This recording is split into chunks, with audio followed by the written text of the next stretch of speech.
Ain't really too much you can do. Okay, you have to figure out. You have to be the best wordsmith out here in these games. Amen.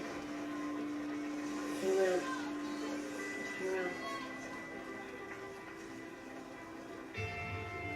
Oh, the Blacks coming to play. My mom and them didn't really specify how long I'll be. They are really mad. Yeah. So I just gotta do good until they forget about it. And I really don't know the specifications of my groundedness. If I can come outside, go down the street, be on the porch, I really don't know. Well, I used to get grounded, and she got. Well, actually, well, any one of us used to get grounded. We can't leave off the porch. So we can come outside when our friends come, if they knock on the door and shit. Or mom and them or Susan and them or whatever, they'll let us go outside. But we can't come off the porch. So if your friends want to come see you and hang out with you, you got something on the porch. We can't leave off the porch. We can be outside, but just can't go nowhere. My parents was like when you were grounded, because we had our back window plays out to the playground, right? So that's where all the kids go. Sucks. You can see all the kids. So my parents were like, "You're grounded to the living room without the TV." Just look out the window. And like we had a big window, and then to make it even worse, my dad would go out there and host like a whole baseball game because he's like the playground guy. Yeah. So they'd play a whole baseball game with the whole neighborhood, and we would just have to sit there and watch. Because this is what you're missing out on. That was the point. Mm-hmm. All right, it was episode 16, Friday Night Lights, and what a racist ass Friday Night Lights episode that was. Look, I appreciate the show for bringing realism into it, being in Texas. I don't know what year this is. It's got to be like 90s. No, it's 2000s. Late 90s, early 2000s. So we still in that mixture of shit that we were in. And it's deep Texas. And the fallout from McGill making his dumbass comments, and again, 2006, babe. The show is not really, stressing that we can't give McGill a pass because you've been alive for almost 50, 60 years now, and if your excuse to the coach was that my daddy was like this, and it just became a part of you, that's fucking no excuse. You know what I mean? That'd be like fucking any criminal being like, I used to see a lot of crime shit, and so it just grows on you. I just do crime too. And I've been doing a crime for so long, like I'm just a criminal. No, you're a grown ass adult. You should know right from wrong. And what's wrong is wrong, what's right is right. And for you to be like, all along I thought what I was saying and thinking in my head was the right thing to do until somebody put you on blast, you're still wrong. Got to take away 2 points from the coach for not realizing that too and not letting him go. I get it. He's probably the best coach you got to get you to the playoffs. But damn that. Even your wife was like, he got to go, bro. Mm-hmm. Damn the football at that point. If you lose, you lose. You got to have some principle in this game. And what you didn't get right there is you lost a lot of respect from me, from your teammates, even it's like for me, even the assistant coach. I like you put yourself in there though. For me, I'm in the back of it, but y'all already see me. I'm at every game. I'm coach. The black assistant coach that's there. I mean, he just hate the whole situation, right? You can see him. He's just mugging every time. Like, why is this motherfucker still here? So I mean, it's just. And even your players, right? Not too much the white players because they really are oblivious to what's going on, right? They don't really understand it. But the black ones are just like, all of y'all are like allowing this to keep going. And I'm not finna dig deep on this, right? We all know what it is. And if you don't, you should go check yourself. But I appreciate the show for at least trying to damn delve into that because, yes, 25% of the team is black. And so... the rest of the team would not be shit if it wasn't for the whole team, white and black together. And so I appreciate them delving into that. That was the majority of the episode. Getting to Jason going to do his Olympic tryout thing, I 100% feel Jason on that, right? Again, Everybody else can't feel him because they still stuck in the damn traditional, like, you a kid, you still just need to go to school and graduate, blah. Look, the man has no legs. I get it. No, he has legs, but he can't use them. Yeah, he can't. I mean, he's in a wheelchair. Yeah. So it's like, and he was the top quarterback on the team in the town that really loves football. So for him to come back to school and nobody look at him like the same way, or him try to be, he can't even cut a frog with his hands. So for him as a human kid person, it's just like, I don't want to be, I can't do this. He found purpose in something else. Maybe he can get that. If he can get that, cool. He still want to get his GED, which will still be the equivalent. And so I feel him on that, and I get it. The right thing to do would be like, just forget all your dreams, stay in school, graduate. But we know how that all works out. And so I gotta play devil's advocate on that point for sure. Tyra and the coach's daughter hanging out together, of course, that's some adolescent shit that's just gonna happen all day long. But I do not appreciate how the coach's daughter just talk back to her parents. But hey, they're gonna have to deal with that. And however they deal with that, I hope it work out.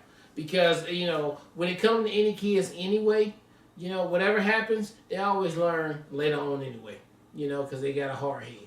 And so, this was a good episode. Basically, all I'm saying is, they took a lot of hardcore subjects, they put it in there, and it still made it to be a really good time, and I appreciate it. Can't wait to see another one. I'm not even going to talk about Matt and the daughter. It's cool. We knew they were going to get back together. I think the daughter's a little bit like, I can feel Tammy's energy when you see like your daughter around influences, and those influences feel like they directly are obviously creating the circumstances where now you're in jail. Like, it's hard not to go hard body and be like, clearly it's this person. So I feel like the daughter's trying to say one thing, the mama sees what it is, but I can see it. I would probably have the same exact reaction as Tammy does.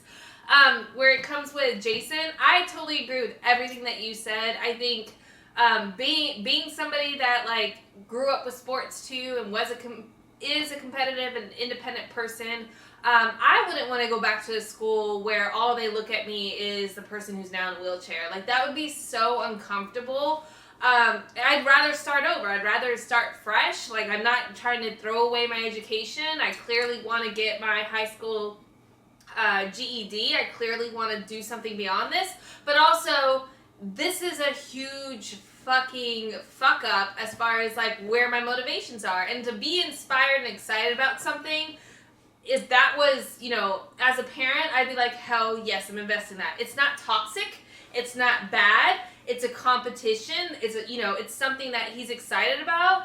I think everybody should support Jason in that. He's not trying to neglect, everything else that's going on. I think, it is something that like a person who Jason is should be supported in something that motivates him, inspires him, and it's healthy. It's not unhealthy. Yeah. So I'm excited to see what that looks like. I hope he make it. And I hope it also isn't trying to show us that like it was stupid for him to make this decision, because that would be really annoying for the show. Yeah. But I would support it. I think it's the right thing for him to do. And I think the people that love him should support him in that too. It is just 2 weeks. Like, let's just be realistic here. Yeah. Whether it's midterms or not, he's a smart kid. Even if he didn't, even if he failed all of the exams, which I don't think would happen, I think he's a smart enough kid that he would pull it together. 2 weeks away to do something he really enjoys after all the fucking trauma he's dealt with. All of it. Haven't he been away from school for like a year? No. Or whatever. How long you been in rehab? How many other months? Yeah. 6 months or something? Yeah, 2 weeks ain't gonna kill him. Yeah, like, and let him do something he's super excited about. Like, I would not shit on that dream at all. I would be super supportive. And that's why I love his boy so much. I can't remember his boy right now because, like, he wasn't front and center. But his boy is one of my favorite characters of this series, because I do not think Jason would be the person he is without his support. No, that's because he's the only one that sees him for exactly who he is. And sees what other influences outside of, because they don't understand it, right? But yeah, everything with the smash and the Coach Mac and all of that was just very frustrating, honestly. I personally think that Coach made the wrong decision, I don't think it's on the team themselves to have to sacrifice their ideals, their what they think they deserve to come back and win for a team where you have a coach who doesn't see you for who you are. And I agree with you too. I think, it would be different if this was back in the day where like those ideas were constantly percolating and that's all you are, but you've been a part of a team with black players for like post that shit. You've been around black people. Yeah, and like the fact that those ideals are still ideals you hold, that they're dumb and they're dumber, and that's why they can't be quarterbacks is fucking insane to me. And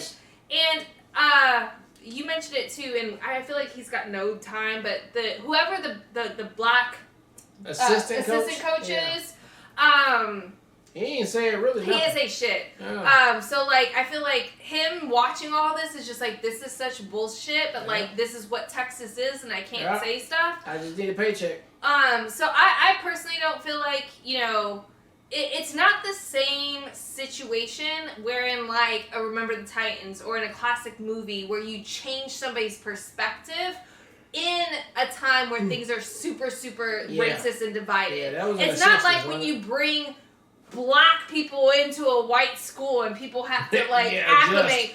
You've been working with black kids for like a minute now. So I don't feel like it's the same thing. And it's a little disappointing that the show, and maybe there's still something coming out of this, but I don't think him just standing up to a white cop who's literally going to pull a fucking kid off of a bus for no reason outside of y'all kick their asses and be like, he made a mistake. Like, what? This is 2006. Like, that is not, he didn't make a mistake, he's fucking racist. Like, I don't know. So, this episode loses a couple points for me from that. I'm curious how they're going to... Especially with Coach. Yes! I thought he was especially your righteous. wife had clearly told you a million times over. Yeah. And we will not speak of this again, though. I can almost guarantee you. Yeah, I don't know. I feel like the show's like, we might have fucked up. We're going to move past it. I can almost guarantee we might have not done this the right way. But all that to say, regardless, it is, as always, a very entertaining episode. I appreciate the show, doing the controversial, it's not even controversial, but doing the real shit. Doing the real shit that would make sense that happens in Texas. I'm very curious to see how it plays out, but all in all, still a good episode. All right, well, look, thank you guys again for watching another Real Talk Reaction for Friday Night Lights Season 1, Episode 16. And until next time.